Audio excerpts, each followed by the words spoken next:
Arsenal's 2-1 away loss wasn't just a defeat. It was decided in the cruelest way possible. A 95th-minute scramble turned into a winner with basically the last touch. But the bigger worry for Gunners fans was the build-up. With Timber and Hincapié at the back, Arsenal looked slower, tentative, and far too easy to press. That 18-game unbeaten run is over. They're stuck on 33 points. And suddenly the margin for error at the top is gone. Welcome back to Up2Date Premier League, your Match Week 15 reaction through the eyes of every fanbase. Who's flying, who's fading, and how the table just shifted, all in under 10 minutes. Now, Aston Villa just dropped a statement at Villa Park. A chaotic 2-1 win capped by Emi Buendia pouncing on that 95th-minute scramble has Villa fans absolutely buzzing. Credit Unai Emery too. Villa wobbled, but the late subs flipped the momentum. That's 7 straight wins in all competitions, and Villa sit third on 30 points, breathing right down the leaders' necks. Next, Manchester City looked like the City of old. Diaz with the deflected hit, Gvardiol with the header, then Foden finishing after a moment of flair from Ryan Cherki on the assist. The feeling around this team is simple. The machine is back. City climbed to second on 31 points, now just 2 behind Arsenal. That's pressure turned all the way up. Meanwhile, Crystal Palace keep finding ways to win. And this one was gritty. 2-1 away at Fulham. Nketiah struck first. Fulham hit back. Palace spent long stretches managing the game. Then Mark Guehi rises for an 87th-minute header to steal it. Palace jumped from 5th on 23 to 4th on 26. And now the top 4 chase is officially crowded. And Man United are right in that pack. United started fast. Bruno Fernandes punished an error for the opener, but a sloppy lapse right before halftime kept it from being comfortable. The mood is relieved, but there's still that underlying demand to back it up. United jumped from 8th on 22 to 6th on 25. That's a real move. Now to Chelsea, leaving Bournemouth with a frustrating 0-0. The Cherries had an early goal disallowed and carried the first half. Chelsea fans watched that long-scoring streak finally snap. Robert Sanchez was the bright spot, making key saves to preserve the point. Chelsea dropped to 5th, with a red-hot Everton right on their heels, and you can feel that race tightening. Everton came out blazing. Dewsbury Hall inside 2 minutes. Then Thierno Barry smashed in his first Everton goal. Then Dewsbury Hall added another to make it 3-0. Fans loved the most surprising part. It wasn't chaos, it was control.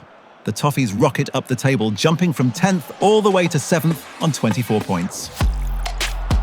Liverpool's trip to Leeds spiraled into a full-blown crisis. They scored 3-2 from Hugo Ekitike, plus a late Szoboszlai strike, and still couldn't see it out. It finished 3-3 after a reckless Konate penalty and some soft set-piece defending.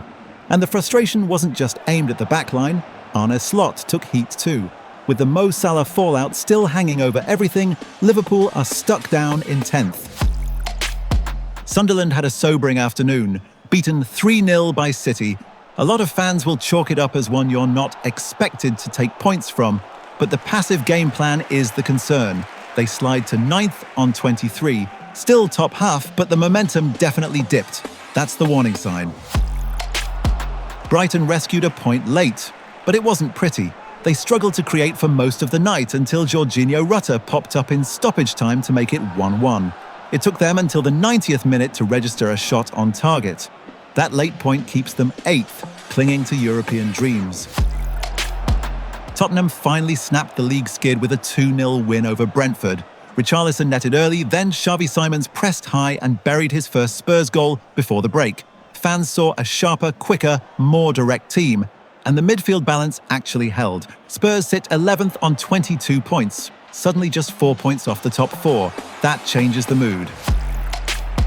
Newcastle got it done the hard way. A 2-1 win against 10 men, thanks to an outrageous Bruno Guimaraes goal. It wasn't pretty, but it was effective. So the feeling was more relief than celebration. That's 10 points from the last 12. They're closing ground on the teams around them. And with a derby against Sunderland coming up, the temperature's rising.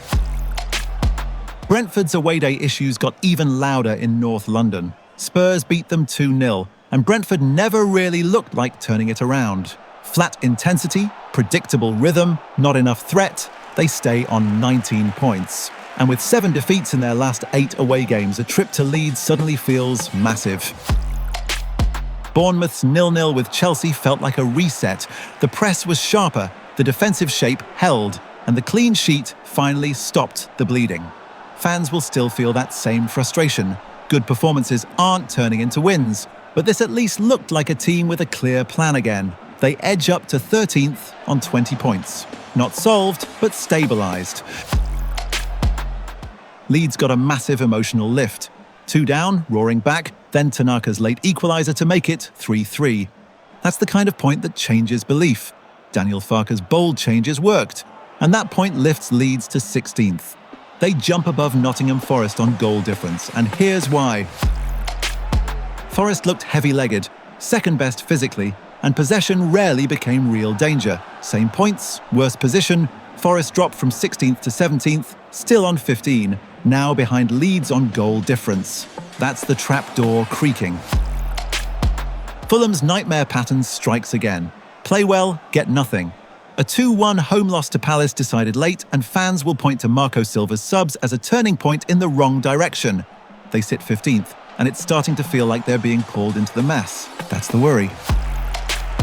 West Ham had to settle for 1-1 despite having the better chances. Bowen finished well from Wilson's pass, but they couldn't find the killer second. Then a stoppage-time equaliser makes it another night of frustration. The story stays the same. Not ruthless enough to pull clear. They remain 18th on 13 points. Burnley went 2 goals down and had a man sent off. But they still kept swinging. They lost, making it 6 straight defeats. Yet the fight with 10 men is the one thing keeping hope alive. They're 19th, but at least they aren't Wolves. Because Wolves are in serious trouble. With protests in the background, a crushing 4-1 defeat leaves them rock bottom. Just 2 points. A goal difference of -25. And it's starting to look like a very long winter. That is crisis. And that's match week 15 wrapped. The title race just tightened, and the trapdoor is creaking open at the bottom. If you want to stay on top of the chaos, hit subscribe, and I'll catch you in the next one.